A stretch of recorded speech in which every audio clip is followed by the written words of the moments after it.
चाहता हूं कि हमास कुछ हद तक गाजा तक सीमित है, लेकिन हिजबुल्लाह ने पिछले कुछ सालों में हसन नसरुल्लाह के अगुवाई में खुद को एक प्रभावशाली राजनीतिक दल, क्षेत्रीय ताकत के तौर पर बदल दिया।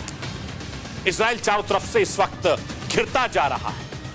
मैं आपको यह भी बताना चाहता हूं कि रूस यूक्रेन जंग में करीब 30 महीने बाद कुछ ऐसा हुआ है जिसकी कल्पना पुतिन ने क्या की, पूरी दुनिया ने नहीं। जंग के 30 महीने बाद यूक्रेन ने रूस के खिलाफ ग्राउंड ऑपरेशन किया। यूक्रेनी सेना ने रूस की बॉर्डर में घुसकर कुर्स्क शहर में जमकर तबाही मचाई। रूस की सेना इस इलाके में यूक्रेन के सैनिकों से जूझते रहे। रूसी सीमा को तोड़कर पहुंचे यूक्रेन में सैनिकों ने जमकर तबाही मचाई। पश्चिमी रूस के कुर्स्क से आई तस्वीरें इतिहास में दर्ज हो गई, क्योंकि जिस रूस को महाशक्ति अमेरिका तक झुका नहीं पाया, उस रूस के शक्तिशाली फौज को यूक्रेन ने घुटने टेकने पर मजबूर कर दिया और पहली बार यूक्रेनी ब्रिगेड के आगे रूसी सेना ने सरेंडर कर दिया। पहले घुटनों के बल बैठे, फिर दंडवत दिखाई देते रहे और जवान रूसी सेना के हैं, जिन्हें यूक्रेनी सेना ने चारों तरफ से घेर कर रखा हुआ है। मैं आपको यह भी बताना चाहता हूं कि 6 अगस्त की रात यूक्रेन की सेना ने ग्राउंड ऑपरेशन का आगाज किया। रूस के कुर्स्क प्रांत में यूक्रेनी सेना ने 1000 कमांडो दाखिल का दावा किया था। यूक्रेन फौज ने रूसी सेना के 50 जवानों को बंधक बनाया। कुर्स्क में मौजूद रूस के मिलिट्री बेस और हथियार डिपो पर कब्जा किया। हालांकि रूस की जवाबी कार्रवाई में यूक्रेन के 100 सैनिक मारे गए थे। मैं आपको यह भी बताना चाहता हूं कि 30 महीनों की जंग में जो अब तक नहीं हुआ, उसे यूक्रेनी सेना ने कर दिखाया। यूक्रेन के इस हमले के बाद रूस अब पूरी तरीके से बौखलाया हुआ है। रूस ने पलटवार भी कर दिया है। रूस ने विमानों के कई मिसाइलें दागी हैं जो यूक्रेनी के शॉपिंग मॉल पर गिरी हैं, जिसमें करीब 9 लोग की मौत हो गई। इसमें पहले यूक्रेन की सेना के रूस के एक अन्य हमले को नाकाम कर दिया। यूक्रेनी सैनिकों की घुसपैठ के बाद रूस ने कीव पर भीषण पलटवार किया। रूसी सेना ने कई ड्रोन अटैक लॉन्च किए। यूक्रेन का दावा है कि रूस की ओर से छोड़े गए सभी 27 रूसी हमलावर ड्रोनों को नष्ट कर दिया गया है।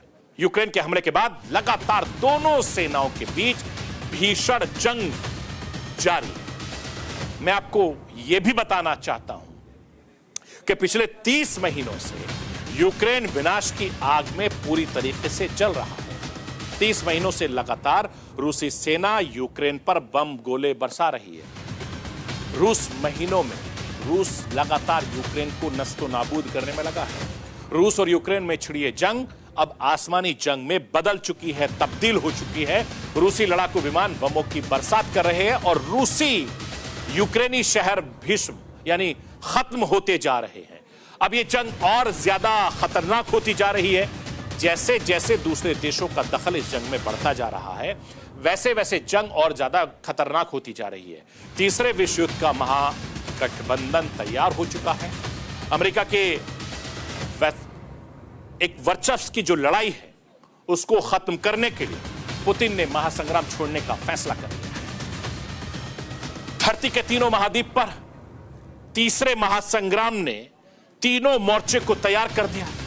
अब इन तीनों मोर्चे पर पुतिन गठबंधन के तीनों चेहरों पर तैयार हो चुके हैं। वो 3 चेहरे हैं रूस के। राष्ट्रपति पुतिन खुद, चीन के राष्ट्रपति शी जिनपिंग और नॉर्थ कोरिया के तानाशाह किम जोंग उन। यानी 19 जून को जब पुतिन नॉर्थ कोरिया के दौरे पर गए थे, तो अमेरिका चिंता में क्यों था, यह समझ में आ चुका है। रूस यूक्रेन युद्ध में किम जोंग रेड ब्रिगेड के 15,000 सैनिक उतरने वाले थे और यह नेटो की चिंता बढ़ाने वाली खबर है। रेड ब्रिगेड का क्या है, इसको राष्ट्र की आवाज के जरिए आपको समझाना चाहता हूं, समझ लीजिए। नॉर्थ कोरिया के रेड ब्रिगेड की सुरंगें बनने में महारत हासिल है। मिलिट्री स्टडी में नॉर्थ कोरियाई फौज को वर्ल्ड क्लास टनल्स कहा जाता है। 1970 में नॉर्थ कोरिया साउथ कोरिया की सीमा पर सुरंगों के बारे में पता लगाया। नॉर्थ कोरिया ने सीमा पर 5000 से ज्यादा सुरंगें बनवाई थी और सबसे गहरी सुरंग धरती से 245 फीट नीचे थी और इस सुरंग में 1 घंटे में 10,000 सैनिकों को निकाला जा सकता। खुफिया रिपोर्ट के मुताबिक नॉर्थ कोरिया में 2 बस चलने लायक चौड़ी सुरंगें भी मौजूद हैं। मैं आपको यह बताना चाहता हूं कि पुतिन अब यूक्रेन की